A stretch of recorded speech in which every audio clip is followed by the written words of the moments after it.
ઘરમાંથી કાઢી મૂકવા એવા વ્યક્તિ ગામનો તો વિકાસ કહો ત્યારે જ એને કરે. પાછું મારીને કાઢી મેલ્યા. હા.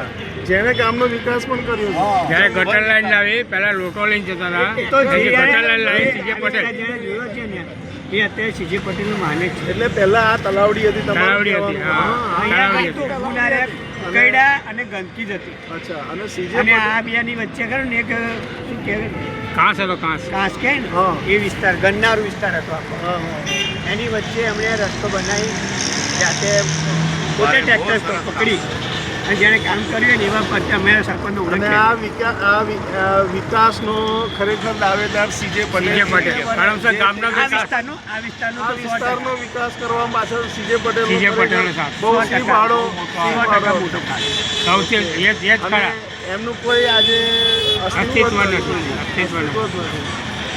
ને એ વ્યક્તિ છે પણ એ ત્યાં વિદ્યાનગર વિદ્યાનગર છે. અહીંથી ઘરમાંથી કાઢી મૂકવામાં આવે.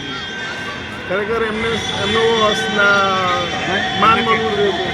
એ પોતાના નામની ટિકિટ તો માગે એ વખતે નાની નગરપાલિકા ટિકિટ ના માગે નગર પંચાયત હોય, પંચાયત. આપણે એમને જઈને રજૂઆત કરીએ નગર અહીં પંચાયત આગળ તમે અને અમે એવું માનીએ છીએ કે અમારા વિસ્તારમાં કોઈને જો નજર નાખી હોય તો એમણે જ નહીં. એમણે 100%. તો આપણે બધા ભેગા થઈને એમને રજૂઆત ના કરીએ કે તમે ફરી અને અહીંયા- સાહેબ આવા હથિયાર મૂકી દીધા. અચ્છા એવું આપણે ફરી એમને હાથમાં આલીએ. એનું કારણ છે કે જે અર્જુન બહુમતી એમની જે ક્યારે હતી એ રહી નહીં.